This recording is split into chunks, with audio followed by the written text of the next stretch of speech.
Nacional. Locales se preparan. Max Puig nació en 1946 en Puerto Plata, en el seno de una familia antitrujillista, lo que marcó su vida. Su padre, el doctor José Augusto Puig Ortiz, formó parte de los grupos clandestinos que se opusieron al dictador. Fue salvajemente torturado y detenido 13 veces durante la tiranía de Trujillo. Realizó estudios superiores en Francia, obtuvo la licenciatura en Derecho Público summa cum laude, así como la licenciatura en Sociología. Hizo también estudios de doctorado en Derecho Público y en Ciencia Política. Conoció en Francia a su futura esposa Elisabeth Puchel, con quien contrajo matrimonio en 1973. Inició a los 24 años su carrera de profesor de Sociología en la Universidad Autónoma de Santo Domingo, UASD, que ejerció hasta 1992. Max dedica su vida a luchar a favor de los sectores sociales más desfavorecidos y al establecimiento de un régimen verdaderamente democrático. Al regresar de Francia se integra a los comités revolucionarios Camilo Torres Corecato, que actuaban en asociación con los comandos de la resistencia. Después de la muerte en combate de Amaury Germán Aristi, líder de esta organización, Max pasa a ser dirigente de los Corecato. Junto a otros compañeros fundó en 1978 el Centro de Investigación y Promoción Social CIPROS en Santo Domingo y el Centro de Estudios y Promoción Social CEPROS en Padre Las Casas. Asume la presidencia del recién fundado Partido Socialista en 1980. En 1984 ingresa al Partido de la Liberación Dominicana, PLD, y pasa a formar parte de su comité político. Es designado secretario de formación política de esta organización. Juega un papel protagónico en la lucha contra el fraude en las elecciones de 1990 y defiende la elección del profesor Juan Bosch a la presidencia de la República. A pesar del fraude, es electo senador por la provincia de Puerto Plata. Joven senador, crea el Foro Social de Puerto Plata y el Programa de Desarrollo Provincial de Puerto Plata. En 1992, Max sale del Partido de la Liberación Dominicana, PLD, por desavenencias políticas y funda la Alianza por la Democracia, APD. En las elecciones de 1996, la APD apoya el candidato del PLD, Leonel Fernández, sobre la base de un acuerdo programático que gira en torno a la reforma y modernización del Estado, y es designado secretario de Estado, ordenador nacional de los fondos europeos de desarrollo. A raíz del triunfo del PLD y sus aliados, es nombrado ministro de Medio Ambiente y de Recursos Naturales en 2004. Se enfrenta con éxito al problema del rock cash, material tóxico procedente de Puerto Rico, depositado en las zonas costeras de Manzanillo y Arroyo Barril. Defendió la integridad de las áreas protegidas, siendo interpelado por el Senado por denunciar los intentos de un grupo de legisladores para modificar las leyes que garantizaban las áreas protegidas. En agosto de 2007 emplazó a las empresas granceras a cesar la extracción de arena y agregados de los cauces de los ríos. Fue destituido de sus funciones y nombrado secretario de Estado sin cartera, cargo que no acepta y sale del gobierno. En agosto de 2008, a raíz de la reelección del doctor Fernández, es designado ministro de Trabajo. Asume también la presidencia del Consejo Nacional de Seguridad Social, CNSS, del Consejo Directivo del Instituto Dominicano de Seguridad Social, IDSS, y del Consejo Directivo del Instituto de Formación Técnico Profesional, Infotep, entre otros. El 31 de julio hace efectivo su anuncio de renuncia al Ministerio de Trabajo para presentarse como candidato a la presidencia de la República Dominicana para el periodo 2012-2016. Amigos, compartan, comenten y activen sus notificaciones y sigan en sintonía con el más internacional, A Fondo TV. Les informó Vianela Pérez. Ya tenemos acá a nuestro invitado, el doctor Max Puig, después de escuchar su biografía. Profesor, un placer tenerlo por acá. Gracias, Valentín, encantado de estar compartiendo con ustedes y con tanta gente que está conectada en este momento. Para nosotros es un privilegio.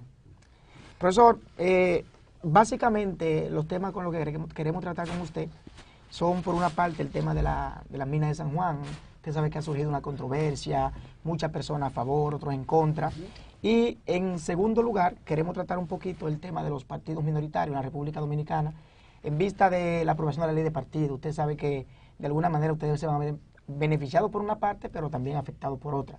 Entonces, para comenzar, nos gustaría que nos hable un poquito sobre las minas de San Juan, el tema de la explotación, de la contaminación, de qué puede producir eso ahí, y nos hable un poquito sobre esto. Sí. Efectivamente, en días pasados, el ministro de Energía y Minas anunció que iba a solicitar al Ministerio de Medio Ambiente que se pronunciara sobre la factibilidad ambiental de la explotación de esa mina. Es decir, él consideró que ya ese proyecto había cumplido los requisitos de la ley minera y que el tema pasaba a lo ambiental. Se trata de una mina pequeña, de acuerdo a lo que se ha anunciado. Sin embargo, el que se apruebe su explotación o no, no representa una decisión pequeña, representa una decisión importante. Y ustedes me dirán, ¿por qué si es una mina pequeña la decisión es tan importante? Porque la mina está, o el proyecto, porque no hay mina, es decir, lo que hay es una exploración, ¿verdad? Ellos están solicitando autorización para el minado, para abrir la mina, no hay mina. Ese proyecto de exploración está situado en los límites de la cordillera central. Exactamente. El lugar de exploración es fuera de la cordillera, incluso fuera de los límites del Parque Nacional José del Carmen Ramírez, pero junto a ese proyecto de exploración hay otros proyectos de exploración que están muy cerca. Entonces se puede suponer, esto es un supuesto, que si se autorizara a explotar esa mina, pues también podrían ser autorizados a ser explotados los otros. Y yo decía que es una mina pequeña. Para que se tenga idea de cuán pequeña es, yo voy a recordar que según el contrato de explotación de Barrick-Gold, que es del año 2009, según ese contrato el Estado Dominicano debía recibir en 25 años 10.000 millones de dólares. Y cuando se modificó el contrato, en 2013 se estableció que el Estado recibirá 11.670 millones de dólares. Es decir, se aumentó un 11%, que no es mucho. Lo que se aumentó mucho fue la parte que se iba a recibir en el gobierno del presidente Medina.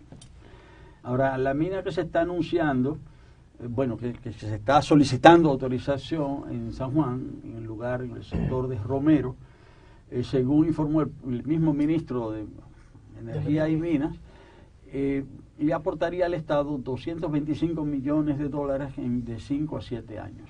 Wow. Cuando uno compara 225 millones con, ínfima, con 11.670, realmente es una mina pequeña. Sería una mina subterránea, no sería una mina a cielo abierto. No habría procesos químico productivos, es decir, que no habría transformación, no habría separación de metales, y por consiguiente sería un proceso simplemente de extracción para transportar ese material, exportarlo al exterior.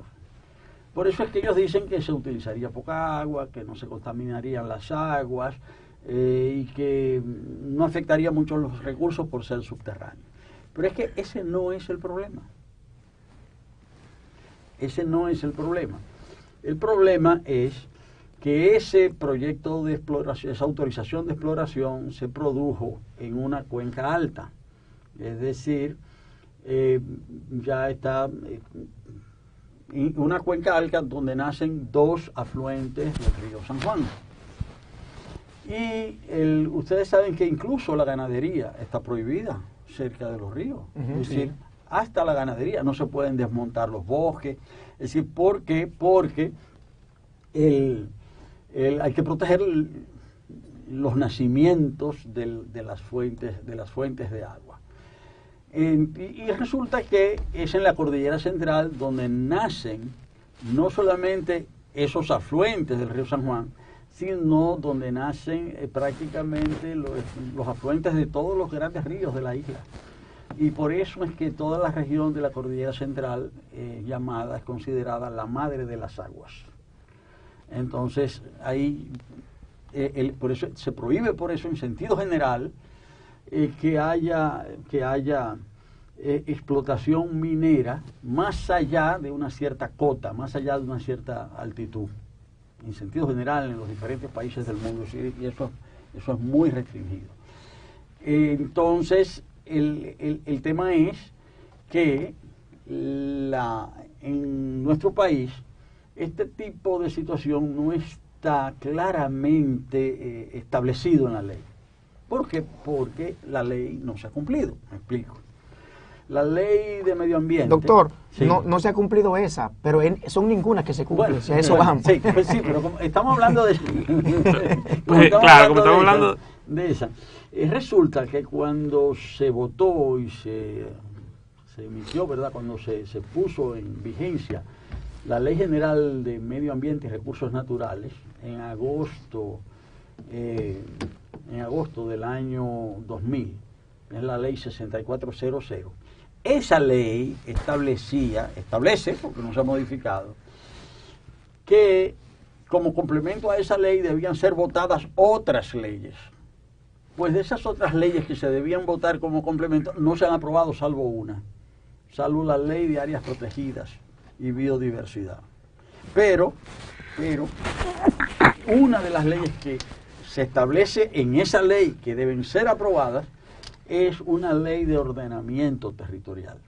Y allí se manda en esa ley que el entonces Secretariado Técnico de la Presidencia, que pasó a ser después Secretaría y actualmente el Ministerio de Economía, Planificación y Desarrollo, iba a ser el encargado de elaborar ese plan de ordenamiento territorial de la República Dominicana con el auxilio de la Secretaría entonces, después del Ministerio de Medio Ambiente.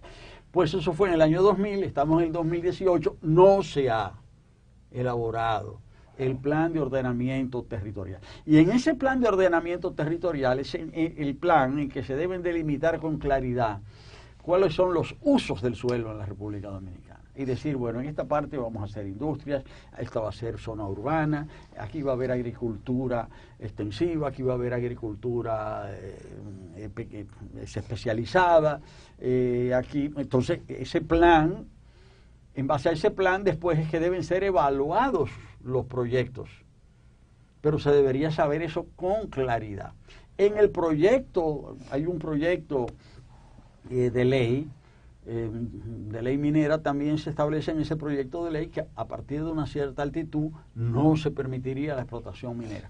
Pero como ese plan de ordenamiento y esa ley todavía no están vigentes, entonces hay que determinar en cada caso si se puede o no se puede hacer. Yo particularmente creo que no se debe hacer una evaluación ambiental individual para ese proyecto. Creo que lo que procede es hacer lo que se llama una evaluación ambiental estratégica. ¿Qué significa eso? Que cuando hay una zona frágil, una zona, bueno, es decir, con riesgos ambientales, claro, no se deben aprobar proyectos individuales en esa zona, uno primero, otro después. ¿Por qué? Porque todos están encadenados. Además, si se otorga el permiso o la licencia de explotación a una empresa, las otras empresas van a argumentar que el caso de ellos también debe ser analizado. Entonces, ¿qué hay que hacer para evitar eso? Establecer reglas claras. Debe haber un plan de ordenamiento territorial, debe haber una ley. Como no los hay, ante la solicitud de que se haga una evaluación ambiental de ese proyecto, yo digo no. El Ministerio de Medio Ambiente lo que tiene que hacer es una evaluación ambiental estratégica. Estudiar toda la zona, a ver si en esa zona es pasible de explotación minera. Si conviene o no. Si conviene o no. Yo estoy casi seguro, estoy prácticamente seguro, yo estoy seguro de que esa evaluación va a dictar como resultado que esa zona debe ser protegida porque lo que está en juego, en el caso de que se explotara esa zona desde el punto de vista y se contaminen esos ríos, y si lo que podría venir sería mucho, la destrucción, se podría destruir mucho más de lo que esa mina le aportaría al país. Claro, si se analiza individualmente, pueden salir diciendo, no, esa mina no hace nada, es muy pequeña, pero que no es eso lo que hay que evaluar. No o se podrían estar, doctor, también, se puede estar alegando que se inyectarían unos 800 empleos directos a esa familia, una zona quizás muy pobre, como usted sabe. No, hay que ver si esa zona tiene la capacidad técnica para que realmente esas 800 personas sean de ahí. Sí, pero en realidad, ¿por no? En realidad no es trabajo calificado. En realidad es trabajo muy sencillo. Es decir, es trabajo, habría que ver si aparecen las personas, y si las personas quieren trabajar, porque las personas de esa zona a lo mejor lo que quieren es trabajar en el motoconcho, y los únicos que quieren ir ahí son trabajadores haitianos a lo mejor, ¿verdad? Porque, o sea, porque es un trabajo duro, es un trabajo sencillo, es un trabajo realmente, es un trabajo, si se quiere, mucho trabajo físico es lo que hay ahí. Ahora, ese no es el tema, porque es que 880 empleos, 100 empleos, 200 empleos en realidad le van a significar unos cuantos pesos, ¿verdad?, a esas personas para su sobrevivencia, pero el daño que se le puede estar haciendo a toda la agricultura del valle, es decir, representar muchísimo más que el pago de esos salarios. Es decir, de manera que en este caso hay que aplicar un principio ambiental, que es lo que se llama el principio precautorio o principio de precaución. Significa que ante la duda de que algo pueda hacer daño, ante la duda es mejor no hacerlo. Es el mismo principio que hay en la justicia, ¿verdad? Que es preferible absolver a un culpable que condenar a un inocente. Es el mismo principio, pero aplicado a lo ambiental. Si se puede dañar la naturaleza y hay duda, entonces que no se haga el proyecto. Me parece que eso es lo que procede. Desde el punto de vista legal, ahora mismo, el Ministerio del Medio Ambiente lo que tiene que hacer, porque no puede rechazar, atención, si nos vamos a ir por los cauces de la ley, hay un contrato de exploración, hay una solicitud del Ministerio para que se haga una evaluación ambiental. El Ministerio lo que tiene que hacer no es una evaluación individual de ese proyecto, yo digo que es una evaluación estratégica de toda la zona. Y creo estar seguro de que lo que ese estudio estratégico arrojaría es que no procede la explotación de las laderas de la cordillera central en términos mineros. Eso es lo que ese es uno de los puntos más importantes. Y entonces el otro aspecto es que al margen de esa situación necesitamos el plan de ordenamiento territorial. Exacto. Ya de entrada se sabría cuáles serían las zonas que se pueden evaluar para explotación, si se van a construir las urbanas. Y no habría ese tipo de problemas. Ya se sabría que tales zonas son vedadas para la actividad minera. Exactamente. Ya se sabría que tales zonas son vedadas para construir ciudades. Ya, en fin. Eso es lo que procede. Okay. Entiendo. Bueno, el miedo mío con estas multinacionales es que muchas de esas multinacionales son más poderosas que paisitos como este. Y pueden ir a hacer, traer lo que traigan, hacer un gran daño medioambiental e irse, y luego no hay manera ni de tú demandarla ni nada. Lo mismo que hizo, por ejemplo, Chevron en Ecuador, que hizo una serie de contaminaciones. El país luchó durante un tiempo, unos años ahí, gastando recursos, yéndose, contratando abogados y eso. Y tengo miedo que eso pueda pasar en este país. Claro, porque el tema, el gran temor, bueno, en primer lugar debe haber leyes, sí, pero en segundo lugar las leyes establecidas deben ser cumplidas. Sí. Y en la actividad minera, que es una actividad necesaria, pero delicada, que tiene riesgos mayores en los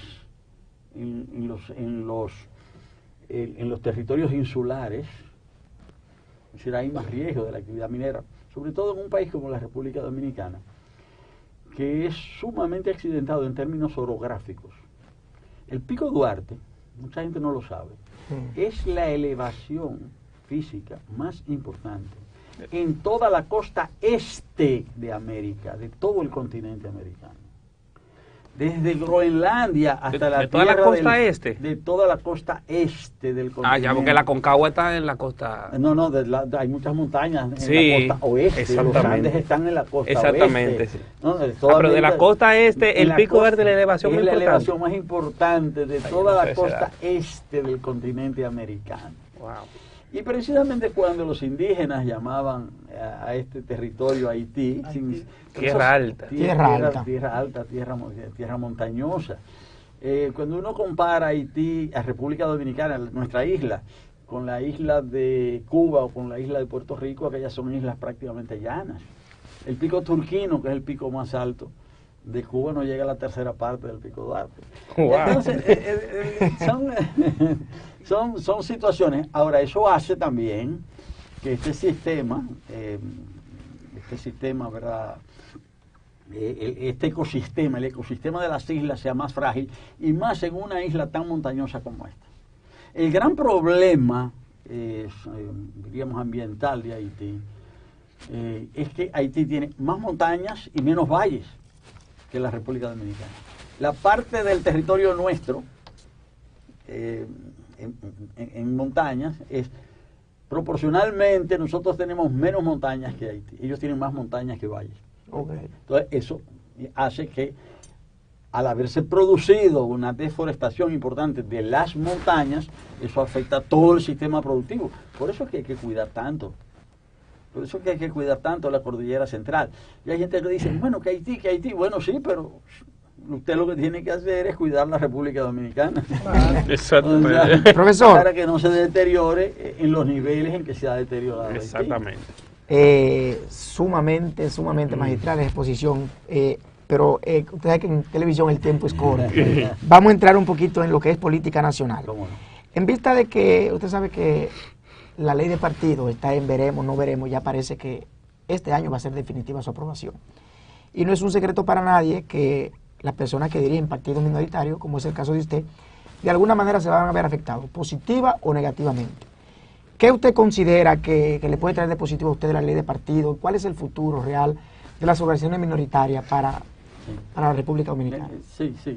Y yo voy a responder, pero no voy a responder solo desde el punto de vista de los partidos pequeños, minoritarios o emergentes, como se les quiera llamar, sino desde el punto de vista del sistema político dominicano. El sistema político dominicano, el régimen político, es definido como un régimen democrático, pero cuando uno analiza las cosas con detenimiento, resulta que el sistema político nuestro es muy poco democrático. Y el propio ordenamiento legal está armado, está constituido precisamente para evitar el ejercicio de una democracia plena. Como se han visto los límites de este sistema político, se han propuesto reformas. La ley de partidos es una propuesta de reforma del siglo pasado, esa propuesta del año 1999 en la Comisión de Reforma del Estado. Van casi 20 años, no se ha aprobado. La reforma de la ley electoral es del 97, también del siglo pasado, pero que es obligatorio modificarla según por mandato de la Constitución del 26 de enero del 2010. Pero no solamente esa ley, hay como 10 leyes que hay que modificar por mandato de la Constitución, que tampoco se han modificado. Ahora, ¿por qué si hay que modificar las leyes? Hay un mandato constitucional para que se modifiquen, no se modifican.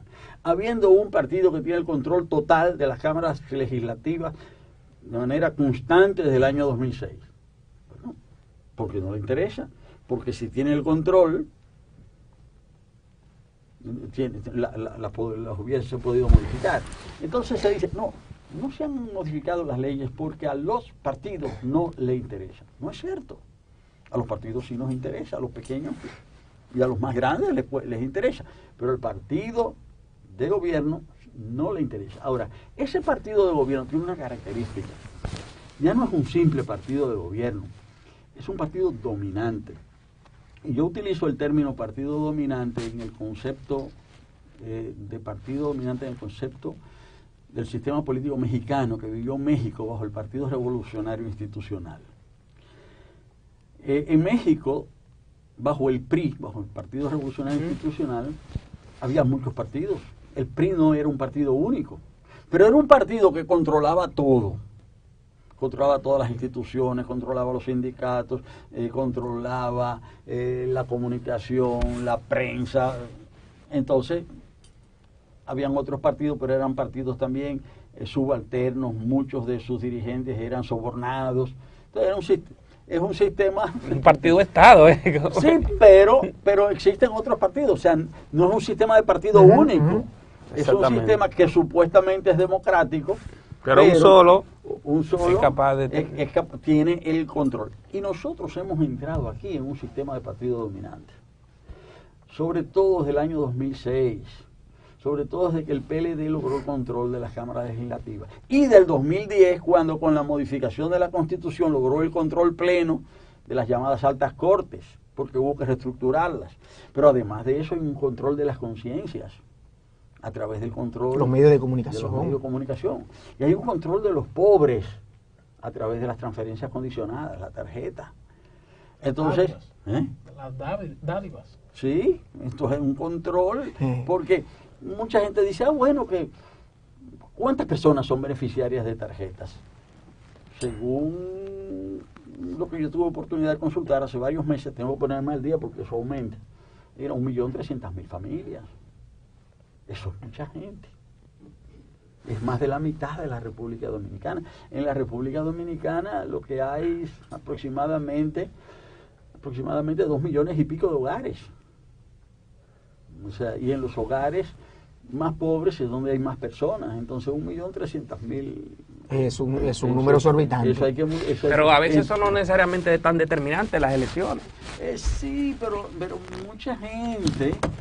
a mucha gente, cuando el partido dominante hace una propaganda diciendo que nosotros sabemos por quién tú vas a votar, o sea, hay personas que no tienen mucho nivel de juicio, de raciocinio, y que están pendientes a esa tarjetita para poder comer a fin de mes, pues muchas veces se lo creen, y a pesar de estar solos en la caseta electoral, se acuerdan de eso.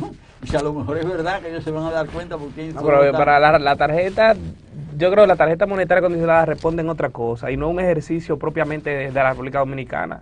Eso es una experiencia brasileña.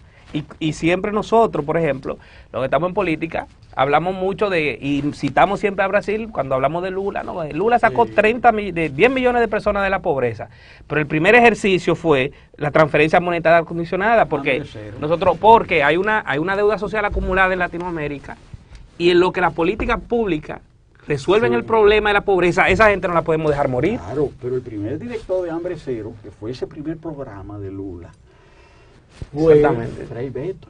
Exactamente. Y Frei Beto renunció a los 6 meses. Sacerdote Frei Beto. El padre Frei Beto. Sí, el padre dominico Frei Beto. El problema es cuando tú utilizas eso y deja que la gente se mantenga en pobreza. Ese es el problema. Está bien, pero Frei Beto eso fue lo que anunció.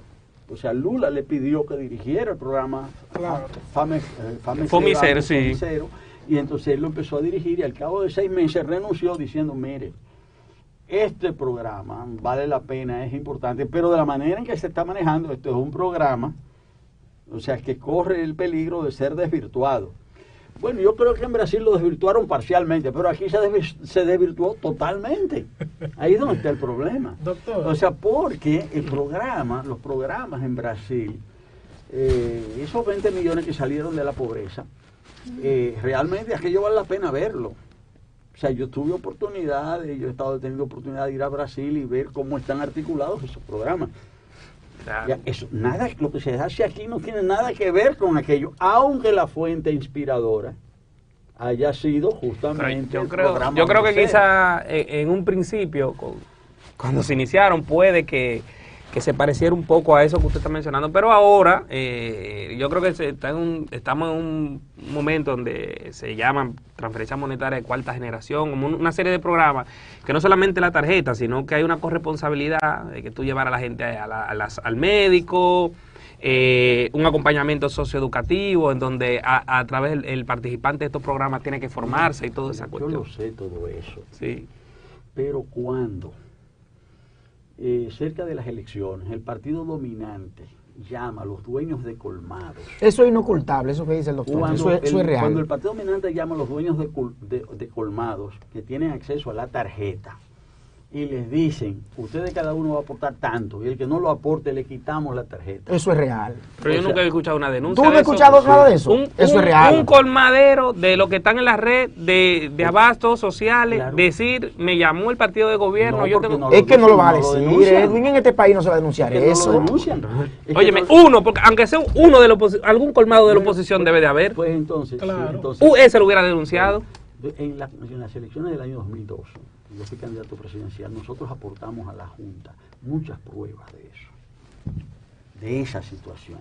Lo que pasa es que ese es el tipo de situaciones que son soslayadas. Es el tipo de son soslayadas. Y cuando un partido tiene la capacidad de proponer que personas sean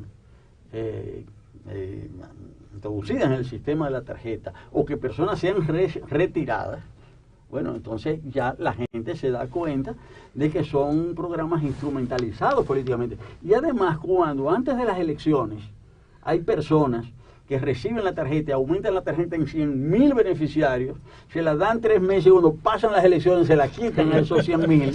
Bueno. Entonces la gente se da cuenta de que eso está siendo utilizado como un instrumento político de dominación. Doctor, nos están haciendo señas que tenemos que ir. Pero yo que quería entrarme en materia. Sí. Pero doctor, antes brevemente me gustaría saber desde su punto de vista, ¿abiertas o cerradas? Me refiero a la primaria.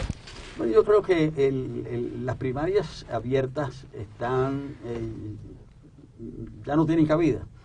Las abiertas las planteaba solamente el presidente de la República. O sea, no la mitad de su partido decía que no, y el resto de los partidos todos hemos dicho que no.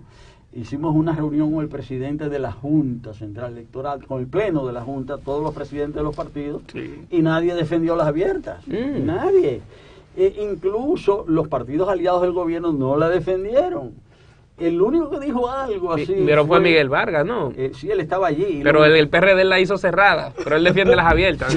Pero él lo que dijo allí fue lo siguiente. Él habló muy poco, esa es la realidad.